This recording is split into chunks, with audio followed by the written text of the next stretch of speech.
Bienvenue sur Africa 24 dans cette nouvelle édition du 12-15. Voici les titres de l'actualité. L'homme fort de l'Est libyen, le maréchal Khalifa Haftar, poursuit son offensive contre la capitale Tripoli. Une opération lancée depuis le 4 avril et soutenue par le Parlement de Benghazi.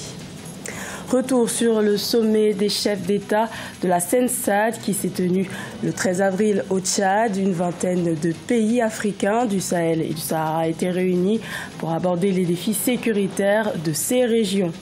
Et l'échiquier politique du Niger bouge à 2 ans de l'élection présidentielle. Nous recevrons sur ce plateau M. Ibrahim Yakuba, président du mouvement patriotique du Niger, MPN Kinshasa, aussi ancien ministre de la diplomatie. L'armée nationale libyenne dirigée par le maréchal Khalifa Haftar a lancé une offensive contre la capitale Tripoli depuis le 4 avril. Une opération qui se poursuit jusqu'à présent et qui a reçu le soutien du président du Parlement de Benghazi, un sujet de Solène Duplessis. L'offensive sur Tripoli du maréchal Khalifa Haftar ne cessera pas, malgré l'appel de l'Union européenne ce 11 avril, à mettre fin au combat. C'est ce qu'a annoncé Aguila Saleh, président du Parlement de l'Est libyen, lors de l'ouverture de la première session à Benghazi, ce samedi 13 avril. Nous devons nous débarrasser des milices et des groupes terroristes. La campagne pour libérer la ville sera limitée et ne violera aucune liberté, mais permettra de rétablir la sécurité et de lutter contre le terrorisme. Une offensive menée depuis le 4 avril dernier par l'armée nationale libyenne du maréchal Haftar pour prendre le contrôle de la capitale Tripoli, à l'ouest du pays, une capitale où siège le gouvernement d'union nationale de Fayez El-Serraj, soutenu par l'ONU et la communauté internationale. Tripoli, c'est la capitale de la Libye, donc où se trouve le gouvernement, les sièges de gouvernement, et ça fait à peu près 9 ans qui était contrôlé par les milices. Donc maintenant, la solution politique est très loin. Les milices ont refusé toute tentative de trouver une solution politique. Ils ont saboté l'accord de Skhirat. Donc c'est le dernier recours de l'armée de libérer le capital de contrôle de milices. Au moins 121 personnes ont été tuées depuis le début du conflit qui oppose l'armée nationale libyenne du maréchal Haftar au gouvernement d'union nationale au sud de la capitale libyenne. Notons également que Khalifa Haftar a été reçu ce dimanche 14 avril par le président égyptien Abdel Fattah al-Sisi, une rencontre autour des derniers développements en Libye.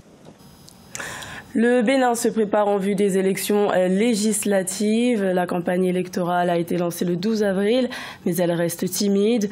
Une grande partie de la classe politique béninoise la considère sans véritable enjeu puisque ces élections du 28 avril ne connaîtront pas la participation de l'opposition. Reportage de notre correspondant Leftionou. La campagne électorale pour le compte de législative du 28 avril 2019 au Bénin a débuté vendredi 12 avril.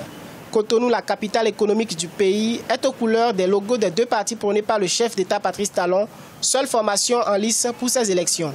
Cette campagne électorale se déroule dans un contexte sociopolitique tendu, marqué par l'exclusion des partis de l'opposition de ces joutes électorales.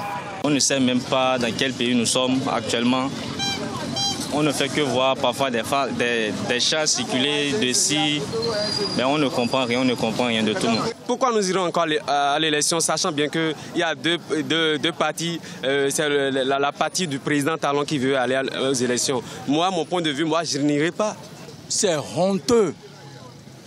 Et je voudrais profiter de cette occasion pour dire bravo à certains présidents qui ont eu la chance de gérer ce pays. L'absence de l'opposition à ces élections est due à la non-délivrance du certificat de conformité à la nouvelle charte politique. Une pièce qui ne figure pas dans la loi électorale, mais exigée par la Cour constitutionnelle le 1er février 2019. À cela s'ajoute la non-délivrance de quitus fiscaux à certains candidats. Ça, c'est notre démocratie. Selon moi, ça. Moi, je ne suis pas contre le président. Mais il a qu'à tout faire pour que toute partie politique n'a qu'à y aller. Point. C'est tout mon point de vue, ça. Il travaille, je le connais qu'il travaille. Même s'il y a de bonnes ambitions à faire, il n'a qu'à tout faire pour que les autres partis aillent aux élections, c'est tout. La campagne électorale prendra fin le 26 avril 2019. Des défilés de chars et blindés sont enregistrés dans les grandes villes du pays. À l'occasion d'un entretien télévisé jeudi 11 avril 2019, le chef d'État Patrice Talon a estimé qu'il n'y a pas d'impasse politique et que les législatives se tiendront effectivement le 28 avril 2019. La capitale du Tchad, N'Djamena, a accueilli le 13 avril le sommet des États sahélo-sahariens, SENSAD. Dossier libyen, transition du pouvoir au Soudan et défis sécuritaires étaient au menu de cette rencontre. Reportage de notre correspondant Mahamat Ramadan, commentaire Nelly Claude Bessa. Le sommet extraordinaire des chefs d'État et de gouvernement de la communauté des États sahélo-sahariens s'est déroulé ce 13 avril 2019 à N'Djamena, la capitale tchadienne. Les défis sécuritaires dans le bassin du lac Tchad et dans l'espace CEDEAO, ainsi que la crise libyenne et la question de la transition du pouvoir au Soudan ont constitué les principaux enjeux du sommet. Bon nombre de pays de l'espace sahélo-sahérien sont en butte à la menace terroriste de plus en plus grandissante, trafic illicite en tout genre, sans compter les conflits armés. La situation qui prévaut actuellement dans certains pays de la CEDEAO et du bassin du lac Tchad, ainsi qu'en Libye, constitue une source de graves préoccupations pour notre communauté et pour chacun de nos États.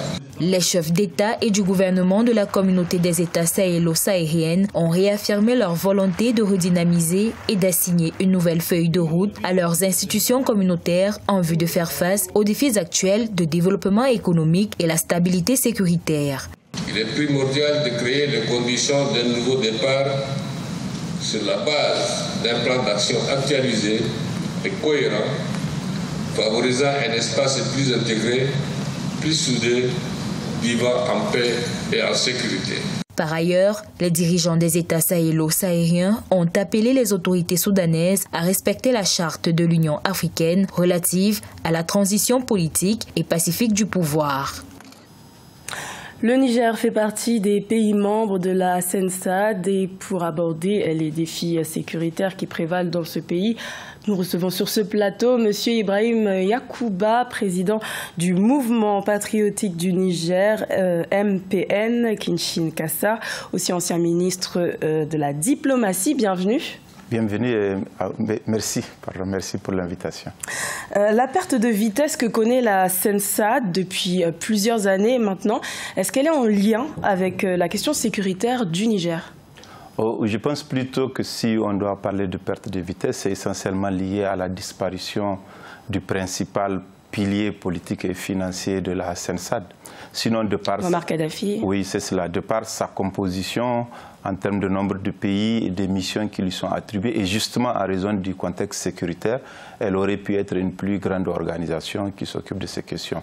Mais là, je pense qu'il y a nécessité de la redynamiser, de la relancer pour qu'elle puisse accomplir ses missions. C'est lié vraiment, je pense, essentiellement à la disparition du président libyen. Alors, on en vient directement à votre rôle dans l'échiquier politique du Niger à 2 ans de l'élection présidentielle. Première question, est-ce que vous serez candidat ? Oui, notre parti aura un candidat, mais je ne voudrais pas dire que ce sera moi. Il y aura un militant de notre parti. Et pourquoi pas vous ? Parce que c'est une organisation politique démocratique qui désignera son candidat selon les normes que nous avons déjà établies. Il y a 2 ans et demi, nous nous étions présentés aux élections lorsque nous n'avions que 2 mois d'existence. Donc, compte tenu du projet que nous avons et du rôle que nous voulons jouer au Niger, notre parti sera présent à toutes les élections présidentielles, législatives et locales. Mais c'est au parti de déterminer qui seront candidats et qui vont porter. Alors, vous l'avez dit, vous vous êtes présenté en 2016. C'est cela. Vous êtes arrivé 5e. Vous avez obtenu 4% des voix, 4,34% des voix. Qu'est-ce qui a pêché selon vous à ce moment-là? Nous n'avions que 57 jours. Nous avons fait un score historique au Niger. Jamais aucune organisation politique n'a réussi à faire autant de résultats en si peu de jours. Nous, notre parti, c'est essentiellement un parti des jeunes et des femmes, et dont la plupart n'ont jamais fait la politique. Notre score, à tout point de vue, compte tenu du temps, du contexte en place au Niger à l'époque, c'est un score historique que personne n'a pu le faire. Donc nous sommes très fiers de ces résultats, et c'est pour cela justement que nous avons plus d'ambition maintenant. Nous sommes devenus plus grands, nous avons fusionné avec un autre parti, et beaucoup de personnes sont venues renforcer notre rang. Donc nous sommes devenus plus grands et nous avons une plus grande ambition pour les élections à venir. Vous revendiquez plutôt être de l'opposition ? C'est un choix délibéré et assumé de notre parti depuis aujourd'hui exactement 1 an. Nous sommes allés à l'opposition lorsque nous avons fait le constat que le gouvernement de notre pays est dans une très mauvaise direction.